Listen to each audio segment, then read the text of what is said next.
this week's episode of One Piece, after months of fighting in Kurita Coliseum, Rebecca's battle finally comes to an unexpected and explosive end. And I loved this week's To Be Continued screen because it's got me really excited for the next episode. Because when they cut back to Rebecca's battle, a massive explosion just went off or something of that manner. There's a lot of fire on the ground. It looks like the DeLorean just went back in time in the middle of the Coliseum. And everybody's just on the ground, knocked out. And in the smoke, someone is standing up, and it kind of looks like Rebecca because she has the cape and the helmet. But it is interesting to note that when she did get knocked out, she didn't have her helmet on, so maybe she just picked it up and put it on again. But I really want to know what happened here. It's really interesting, and I was really shocked by that because at the beginning of the episode, it opened up with Rebecca, and a lot of the opponents she's been fighting against were pretty stupid, to say the least. But this guy she was fighting against this week was Suleiman, this big, tall, lanky-looking stereotypical pirate who's incredibly sadistic. He even said he wanted to cut off Rebecca's face. That's pretty dark for One Piece, and even gets the upper hand on Rebecca. That is until her Amazonian-like friend comes in, Agilia, and she ends up getting taken out with a few slashes from Suleiman.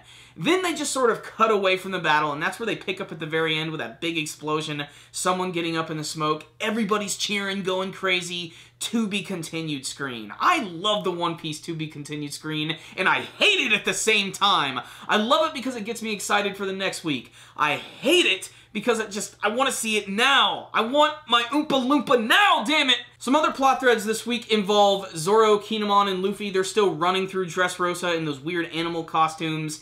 And Zoro as a big, chubby samurai cat is funny for a number of reasons. Just the image itself is great. The fact that he hates being inside the costume. And also that Zoro, we all know that he sucks at directions. He always gets lost. But the dude even gets lost when he's running with a group. He immediately gets separated from Kinemon and Luffy. This leads to a scene where he ends up kicking this kid over. The police chase him, but he does this really great move where he jumps up and cuts up this bridge to create a distraction and meet up with Luffy and Kinemon again. If Zoro as a cat wasn't enough comedy for you, there's a little bit of Usopp action at the very end of the episode where he gets completely freaked out over the concept that he's going to be leading the operation to take out Sugar. And he accidentally gets the attention of these guards which run over to him, and the Tontada tribe completely whip their asses completely. They bury them into the ground. Obviously, looks can be deceiving with these guys, and the more I see them, and the more I see of the character Wicca, that's just more characters we can add to candidates for Straw Hat Pirate. Would you want a little Tontada tribe member on the ship, or do you think that would just be annoying? I don't know. I think it would just be interesting because, you know, we already got transforming deers, robots, and freaking talking skeletons, so it really wouldn't be that strange. However, the other thing that's really cool about this scene is that when they knock these guys out, both Robin and Usopp get these new outfits, and Usopp looks awesome in his brand new outfit. I just love the swords on his back and the brand new red goggles.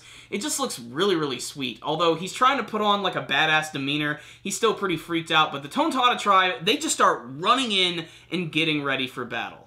One of my favorite parts about this week's episode, and it was probably the most important part, is that we get to see the toy soldier going all out against some soldiers. And it's because they're stuck on this elevator lift and they keep going up and down, and if they don't do anything, they're just going to be stuck there and they're not going to be able to complete their mission. But the scene here is really exciting because even though he's a ridiculous-looking toy soldier and he's Little Mo with the gimpy leg, he still manages to kick ass with his gun and use it as a blunt weapon, dodging all of their attacks, and it really shows that he's got the skills to pay the frickin' bills. And this scene is also good because it's intercut with some backstory about him and Rebecca training and showing how strong she's going to become, and basically giving her the lesson that even though he said he's going to protect her, in a way, he has to teach her to fight because he doesn't know how long his body is going to last. It's going to rust over and just erode into nothing. Nobody really knows like how long the lifespan of toys are. If they're the same as humans, if they can live longer due to the material of their bodies, it's still sort of unclear, and that's why he has to teach Rebecca how to fight. He's also lamenting over the fact that he's probably going to die, especially because, you know, he's missing a leg and he's probably going to trip up eventually, but, you know, it's sad to think that he's already giving up because he's definitely one of the more inspirational characters of this arc, and definitely one of the more standouts. And I can only imagine when they finally get to the conclusion of Dressrosa arc, there's just going to be either a really sad or really beautiful reunion between both the toy soldier and Rebecca. I'm really interested to see how that's going to be handled. Otherwise, what's the rundown on this week's episode of One Piece. Very exciting episode, not a perfect episode, but at least a lot of different things were going on. This was probably one of the more exciting Rebecca episodes. Not to dog on her too much, it's just that some of her previous fights were pretty much just all interchangeable. Just insert doofus character here, she trips them into the water there. At least in this week's episode, she had a pretty menacing opponent. You know, Suleiman's basically just your standard run-of-the-mill looking pirate guy, but he definitely had a personality, and that made him a lot more menacing and fun to watch. The scene at the end, though, like with the big explosion, I can't wait to see what's really going down there. I can't wait to see if there's another opponent that we don't know about, or if, you know, maybe this is when Sabo sneaks in. He, like, snuck into the match. Although that wouldn't make sense, though, because I guess he's dressed as Lucy. That really wouldn't work, and he was already in the previous match. So they couldn't call that. I'm really interested to see what happened. There was fire all over the ground. Something big went down, and I cannot wait to see how next week's episode is going to open up. That's a really great hook for wanting to watch the next episode. Usopp, man, Usopp, you're my man, dude. You're freaking hilarious. I love almost every scene that he's in that involves his comedy, just because I think he's just an amazingly expressive character for the show. Obviously, his design is already goofy with a long nose, but Usopp has always made me laugh continuously. And even though, you know, he's doing the typical Usopp stuff, I really want him to have, like, a really good standout scene. Like, maybe if he's actually going to battle against maybe either Sugar or Treble, if it actually does get to that. I really hope Usopp mans up, especially because when he gets into his new costume, he puts on a lot of bravado. Obviously, he's doing that to sort of pump up the Tontada tribe and to make up for the fact that he himself is probably shitting his pants over the prospect of running into this massive underground water base.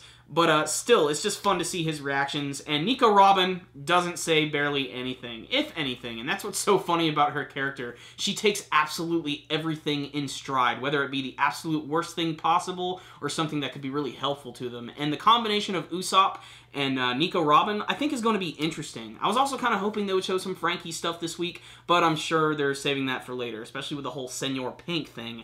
Otherwise, this was a pretty exciting episode. It didn't have the highest production value, but when there was action scenes, it was really exciting, and I just really liked it. The only thing is, the whole scene with Luffy, Kinemon, and Zoro was the only scene that felt like kind of was out of place, like it was padding for time. Everything else actually is moving the story along. Otherwise, this was a really fun episode that you should check out if you're a fan of the series. It's definitely got a lot of comedy, a little bit of action, and mystery at the very end of the episode. So check it out, guys. I'm giving this week's episode a 4 out of 5. Check it out, guys. Great episode of One Piece.